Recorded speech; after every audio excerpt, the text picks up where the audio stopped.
Hey, Al. Hey, Father Tony. We got the COVID fist bump The here. COVID handshake, yeah.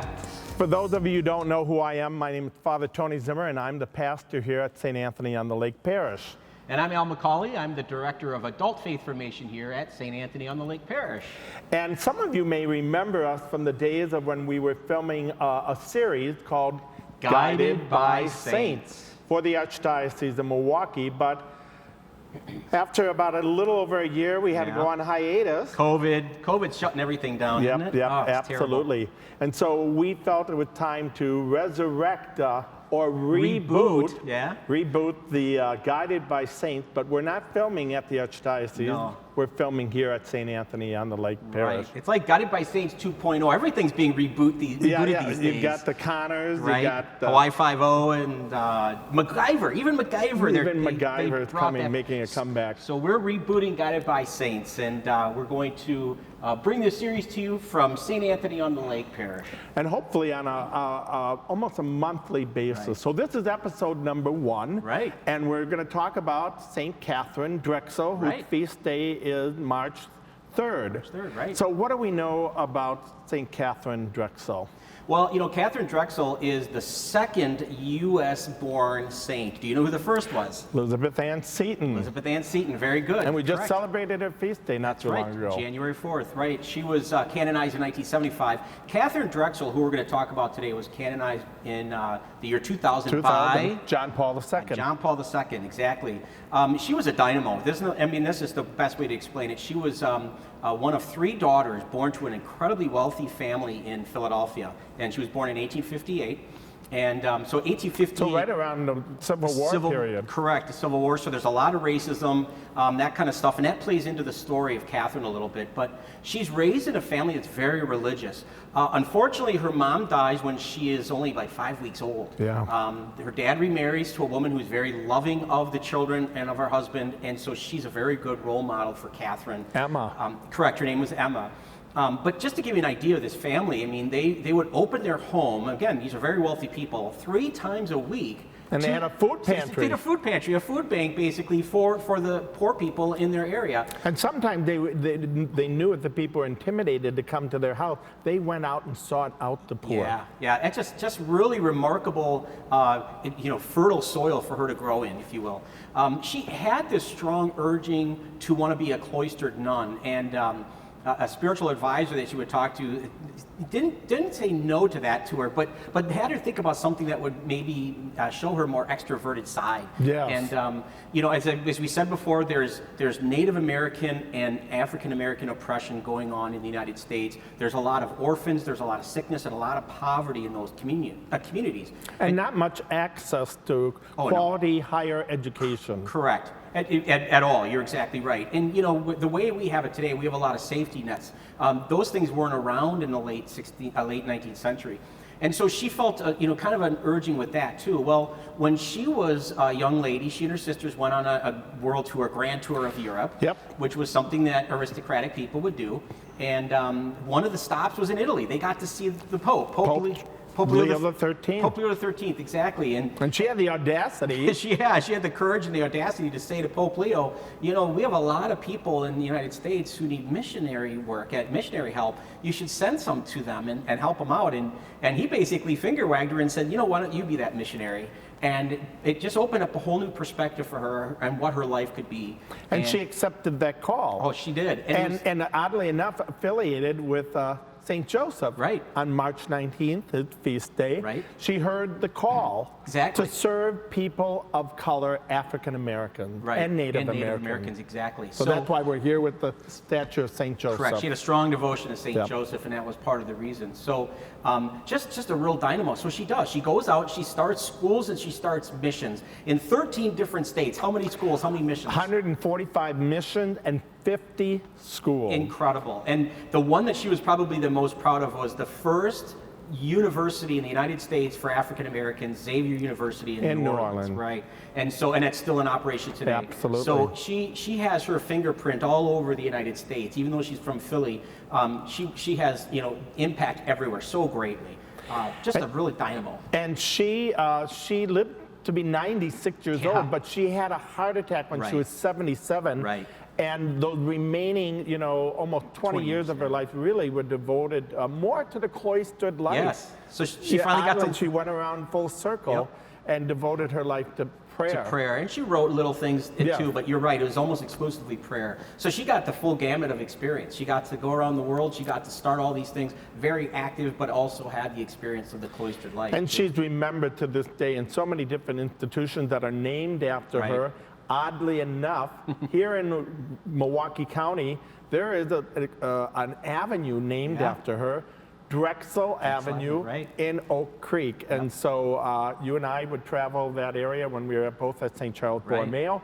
And so every time I go past there now, I'm going to be thinking of St. Katharine Drexel. Ever since you told me that, I know I'm going to be doing the same thing, because I have occasion to drive over or on Drexel Avenue a lot based on where my family lives and whatnot, because I live on that side of town. So it's a great thing to remember, just to prayerfully remember her going through that street or over it. So, Father Tony, what are some characteristics you'd associate with Katharine Drexel, given everything we've talked about with her life? Well, it's interesting. She wanted to be called Mother Drexel. And you know, oftentimes there's a negative connotation with the word mother these days. Exactly. You're a mother. Or you don't want to be called that. Yeah, you don't want to be called that. Is this the voice of experience? I don't know, probably.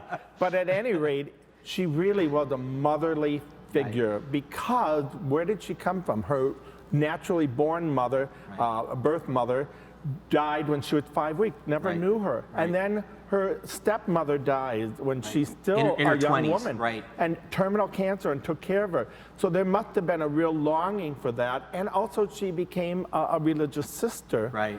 And so consequently, she allowed that natural motherly instinct, that longing, to be a part of her ministry. And so in many ways, she mothered these children in their education. Again, what she also valued was education. She was very educated herself and established, again, 50 schools and Xavier University in New Orleans. So she valued education.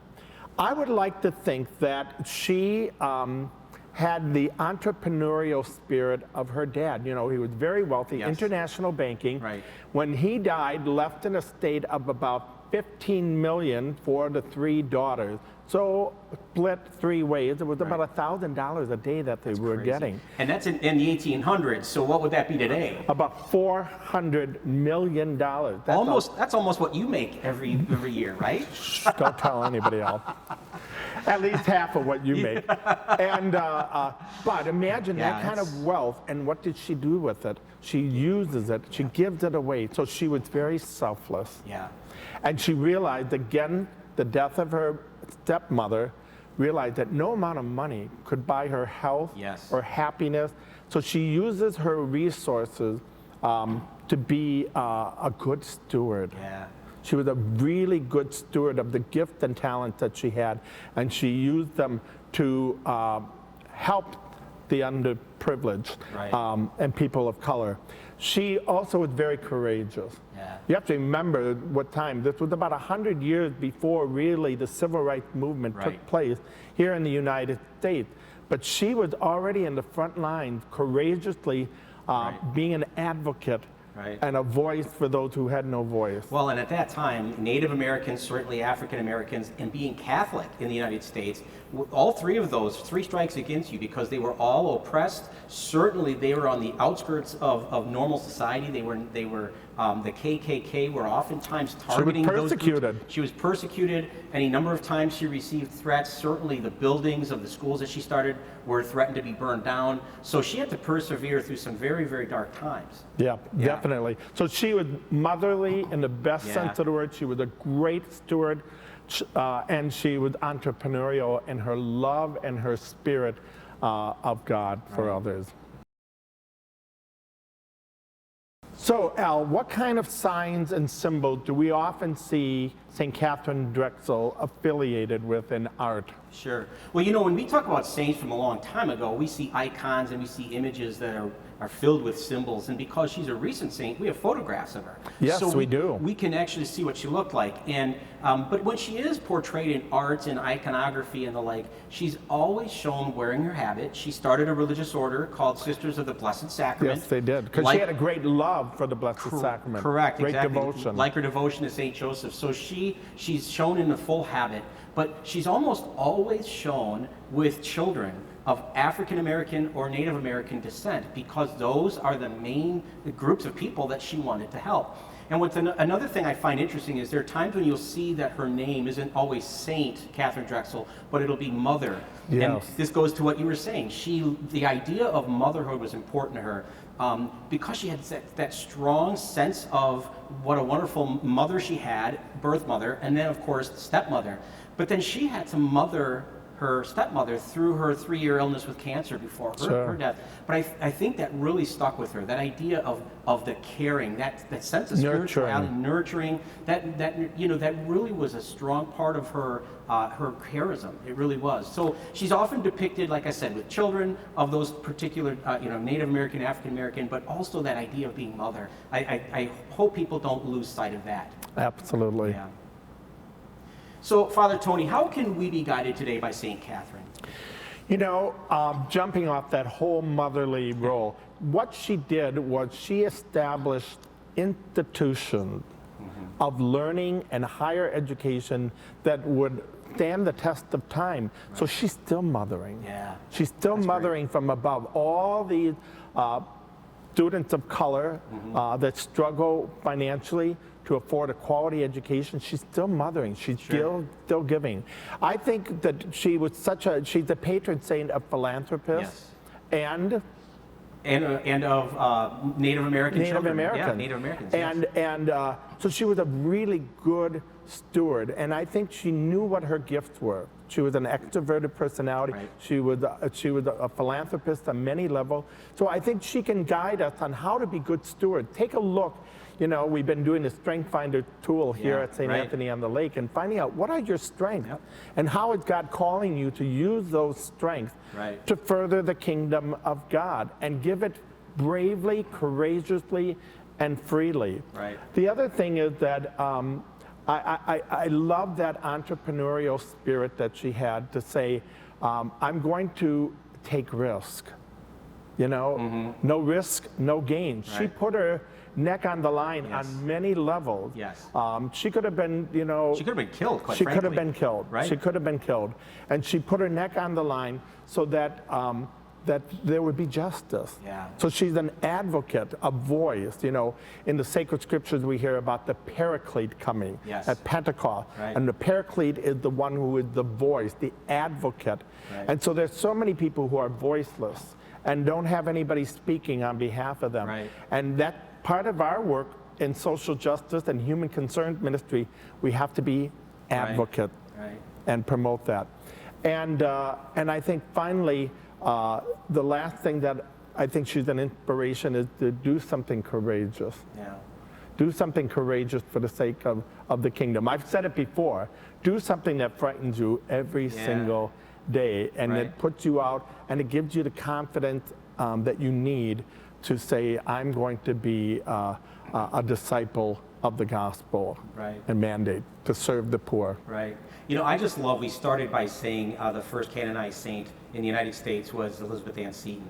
I love the fact that the two first U.S.-born saints both have a strong imprint on our education. Yes. And what a gift that is. And they both recognized that education is something that we all need. It's how we not just learn, it's not just the source of success, but it's also how we learn to know our God and better our understanding of the world around us. But I just love the fact that both of those saints were, and they both wanted to be called mother for the same reason. Yeah, they did. They never lost that human, maternal, nurturing instinct. I would agree with that. And when she knew, as Elizabeth Ann Seton knew, that your education was a step up and out. Yeah. It wasn't a hand out. Correct. Saying it's a step up, a hand up. Right. And she knew that would be the path toward a better quality of life, and that they in turn would hand it on and pass it forward as well. Yeah, just great women, both of them. But Katharine Drexel, certainly a dynamo and somebody to be really grateful for the grace of God for her. So this is great, catching up on Katharine Drexel. March 3rd, we'll remember her in our prayers. And all people of color that strive for higher education, and all those who are involved in education. Yeah, agreed. We should do this again. You want to do this again? Shall we? Yeah. Let's do that. In fact, we will be doing a future episode. Our next saint will be Catherine of Siena. I think it's something about Catherine. It must be in the name. So, at any rate, we'll look forward to doing that again. And until then, remember, we don't need saints to reach God. God uses saints to reach us.